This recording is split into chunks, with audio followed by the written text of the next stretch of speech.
อายสุดยอดหมอลำน้ำใจงามคนหนึ่งค่ำคืนที่ผ่านมาวงดนตรีของตนเองมีเพียงมือกลองคนเดียวตีกลองทั้งคืนตื่นเช้ามาน้องอายก็เลยควักเงินส่วนตัวแล้วก็ห่วมกับแม่ๆในวงเอาไปมอบให้เป็นรางวัลน้ำใจแก่มือกลองคนเดียวของเสียงวิหก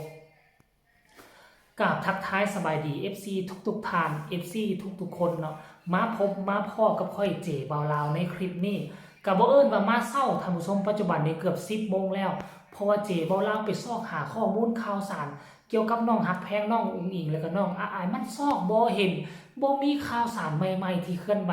ส่วนใหญ่แล้วก็จะเป็นการเคลื่อนไหวของแบบเดียวกันแต่ละมื้อแต่ละเว้นนั่นแหละท่านผู้ชมเนาะมันก็เลยเฮ็ดให้เจ๋มาซ่าแต่ว่าเจ๋บ่าวลาวกำลังจะออกไปทำงานอยู่ที่ทางนอกแล้วไปเคลียร์เห็นวิดีโอตัวนี้เบิ่งแล้วเบิ่งเลิกๆแล้วเบิ่งไปเบิ่งมาว่าน้องอายเฮ็ดหยังว่าซั่นพอน้องอายลงเวทีเกือบว่าเป็นผู้สุดท้ายแล้วมื้อเช้านี่นะอยู่เทิงเวทีของเสียงวิหกก็ค่อนข้างโอละเวงกันหลายท่านผู้ชมเนาะ มีบรรดา FC แฟนคลับมารอท่าถ่ายรูปมารอท่าเอามาไล่มาให้เอาติดมือมาให้ทั้งบรรดาศิลปินนอกจากตัวน้องอายแล้วก็สิมีศิลปินรุ่นใหญ่รุ่นพี่หลายๆคนซึ่ง FC ของเขาก็หลายเติมเนาะนับมือนับฟดฟื้นเนาะเสียงวิหกถ้าสมัยเตกี้ก็จะมีคนมารอท่าถ่ายรูปน้องอายเพียงคนเดียวปัจจุบันนี้น้องอายดังเพียงพอแล้วก็กระจายความดังไปหาบรรดาพี่ๆเอ้ยๆอ้ายภายในวงและเฮ็ดให้โอกาสที่จะมี FC เข้ามาเป็น FC แฟนคลับหลากหลายขึ้นโดยเขาเจ้าฮู้จักน้องอายเป็นคนแรกหลังจากนั้นก็ฮู้หลายๆคนเป็นผู้ต่อไปอันนี้มันผลพลอยได้จากความดังของน้องอายท่านผู้ชมเนาะน้องอายก็ถ่าย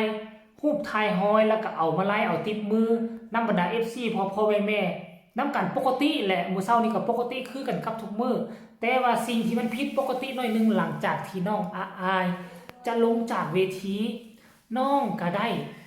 ย่างขึ้นไปบันไดจะขึ้นไปหาม่องที่นักดนตรีเขาเจ้าอยู่เนาะท่านผู้ชมเนาะน้องอายก็ได้ควักเงินออกมาอยู่ในมือแหละประมาณ2 ใบบอกแล้วมีพ่อแม่ศิลปินรุ่นป้ารุ่นหน้ารุ่นเนาะบางคนก็จับเอาไปสมทบทุนให้ท่านผู้ชมเนาะแล้วให้น้องอายขึ้นไปมอบให้มือกลองอันนี้ก็แปลกใจปกติมือกลองแต่ละวงนี่มันจะมีน้ำกันประมาณ2-3 คนเนาะวงหมอลำใหญ่ๆเลยเพราะมันต้องลิ้นกันหมดค่ำหมดคืนดิเริ่มตั้งแต่1 ทุ่มจนฟาดเขาตี 3 ตี 4 ตี 5 ตี 6ฮอด6 โมงเช้าบางครั้งให้ตีผู้เดียวค่อนข้างยากแต่ว่าค่ำคืนอันที่ผ่านมานี่วงเสียงวิหกเหลือมือกลองเพียงคนเดียวคนหนึ่งอาจจะบ่ได้มาเนาะอาจจะบ่สบายหรือบ่อาจจะลาออกหรืออันนี้ค่อยบ่ฮู้เหลือเพียงแต่คนเดียวน้องอายก็เลยอยากมอบรางวัลน้ำใจตี2 คนแบ่งกันก็ยังเมื่อยแล้วเฮ็ดจังได๋ว่าตีตั้งแต่เริ่มสลุมมืดของเมื่อวานนี่จนฮอด6 โมงเช้าของเช้านี่เอายกตัวอย่างคันเขาเริ่มต้นเอาประมาณ7 โมงแลง7 8 9 10 11 12 1 2 3 4 5 6พุ่นน่ะ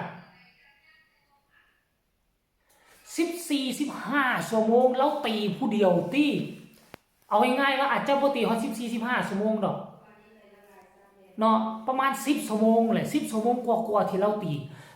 ได้จังได๋รอดมาได้จังได๋อันนี้สมควรแล้วแหละหัวสมควรแล้วแหละที่เขาเอิ้นว่าบอสน้อยเขาเอิ้นว่าหัวหน้าน้อยแห่งเสียงวิหกบางสิ่งบางอย่างน่ะหัวหน้าใหญ่อาจจะบ่เห็นอาจจะบ่ฮู้แต่หัวหน้าน้อยฮู้หัวหน้าน้อยก็เป็นผู้เอาให้เห็นบ่มันก็ซ้ำกับหัวหน้าใหญ่ให้มันก็ซ้ำบอสนกบอสลุงให้ซ้ำกับลุงใหญ่เอาให้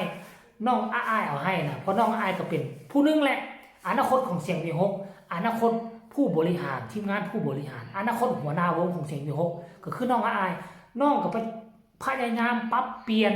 แล้วก็ฝึกซ้อมไปสิ่งใดควรให้สิ่งใดควรเพื่อแผ่ให้ลูกวงนางก็จะเฮ็ดโดยที่บ่มีไผเป็นผู้บอกผู้สอนเลยเนาะอันนี้เป็นสิ่งที่สุดยอดไปเบิ่งคลิปนี้สั้นๆแล้วจึงมาพ้อกันในช่วงต่อไปกันเลย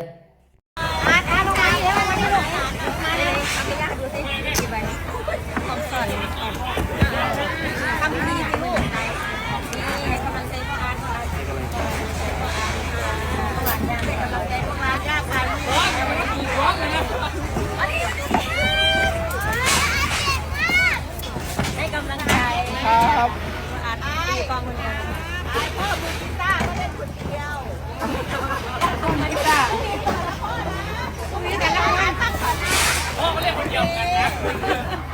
อายพ่อก็เล่นคนเดียว ไม่มีใครครบพ่อก็เล่นคนเดียวไม่มีใครครบพ่อก็เย็บชุดคนเดียวไม่มีใครเย็บช่วยพ่อเลยนะครับที่สี่ย่าใครไปได้กับเบาตา